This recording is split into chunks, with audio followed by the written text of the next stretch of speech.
નમસ્કાર મિત્રો, સ્વાગત છે તમારું આપ સૌની શેરી ચેનલ ગુજરાતી સાહિત્ય વિદ નિકુંજ યુટ્યુબ ચેનલમાં. હું નિકુંજ પરમાર આપ સૌનું તહે દિલથી આજના વિડીયોમાં સ્વાગત કરું છું. મિત્રો, તો કોન્ટ્રાક્ટ અને આઉટસોર્સિંગ કર્મચારીઓ માટે આવ્યા મહત્વપૂર્ણ સમાચાર.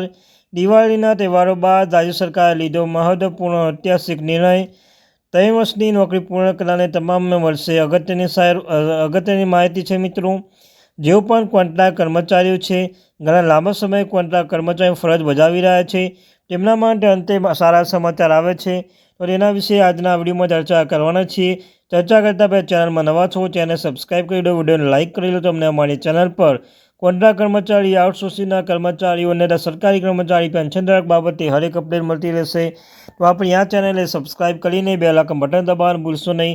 તો ચાલો જાણીએ વિગતવાર માહિતી. મિત્રો, તો કોન્ટ્રાક્ટ કર્મચારી નિયમિત કરવાનો આદેશ. પ્રાપ્ત માહિતી અનુસાર કોન્ટ્રાક્ટ કર્મચારીઓને નિયમિત કરવાનો નિર્ણય જસ્ટિસ હરપ્રીત સિંહ દ્વારા બહાર પાડવામાં આવ્યો હતો. એવું કહેવામાં આવી રહ્યું છે કે 2 કોન્ટ્રાક્ટ કર્મચારીઓને નિયમિત કરવા માટે ન્યાય મેળવવા માટે અરજી દાખલ કરી હતી.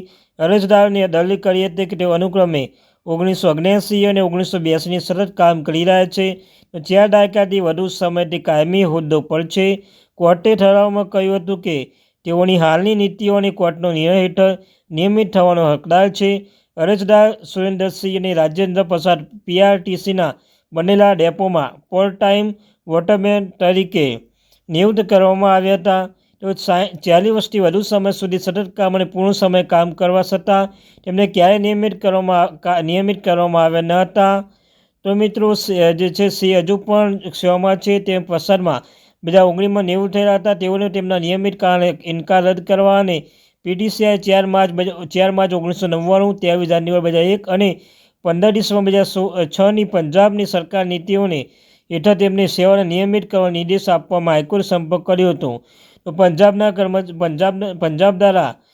સરકાર દ્વારા આઉટસોર્સિંગ અને કર્મચારીઓ માટે અગત્યની જાહેરાત કરવામાં આવી છે.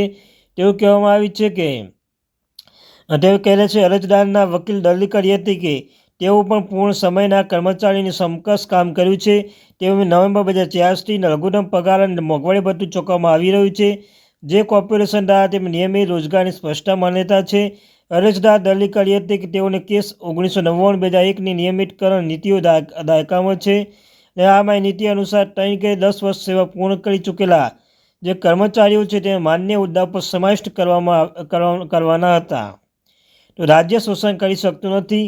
જવાબમાં પીઆરટીસીના વકીલ દલીલ કરી હતી કે નિયમિતકરણ નીતિ લાગુ પડતી નથી કારણ કે તેઓ અરજદાર સેવા દરમિયાન ક્યારેય નિયમિતકરણની માંગ કરી ન હતી.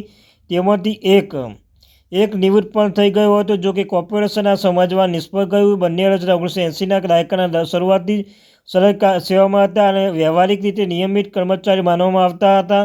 ન્યાયાધીશ બારડે કર્ણાટક રાજ્ય વિરુદ્ધ ઉમાદેવી જેવા સુપ્રીમ કોર્ટના મહત્વપૂર્ણ ચુકાદાઓને ટોકીને ભાર મૂક્યો હતો. રાજ્ય એક મોડલે નોકરીદાતા તરીકે વ્યક્તિઓને શોષણ કરી શકતું નથી અને તેઓને દાયકામાં સુધી અનિશ્ચિત રોજગારમાં રાખી શક્યું નહોતું. મિત્રો, આમ કોર્ટે શોધી કાઢ્યું હતું કે અરજદાર કામ કરીને કાયમી સ્વભાવ હતો. 40 વર્ષથી વધુ સમયના કામચલાઉ હોદ્દા પર તેમની સતત નોકરી બંધારણની કલમ 14 અને 16 ઉલ્લંઘન કર્યું છે. આમ કલમો જાહેર રોજગારના સમાનતા ન્યાયાધીશ ખાતરી આપી છે કે બંને રીત અરજીઓના મંજૂર આપતા પીઆરટીસી પ્રમાણે આદેશ પ્રાપ્ત થવાના 6 અઠવાડિયાની અંદર અરજદારની સેવાને નિયમિત કરવાનો નિર્દેશ આપ્યો છે. જો કોર્પોરેશન આમ કરવા નિષ્ફળ જાય તો આ સમયગાળા પછી અરજદારો આપે નિયમિત માનવામાં આવશે. ન્યાયાધીશ હરપ્રીત સિંહ બારે કહ્યું છે કે રાજ્યના કલ્યાણલક્ષી હોવું જોઈએ અને અરજદાર શોષણ ન કરવું જોઈએ અને તેમને કાયમી સભાનું કામ પટાવવું અને કામ કરાવવું અને તેમનું યોગ્ય રીતે નિમણૂક ન આપવી એ ખોટું છે. મિત્રો, આ મિત્રો કર્ણાટક સરકાર દ્વારા મહત્વપૂર્ણ નિર્ણય લીધો છે. તો આ ત્યાંથી મહત્વપૂર્ણ update. Thank you very much.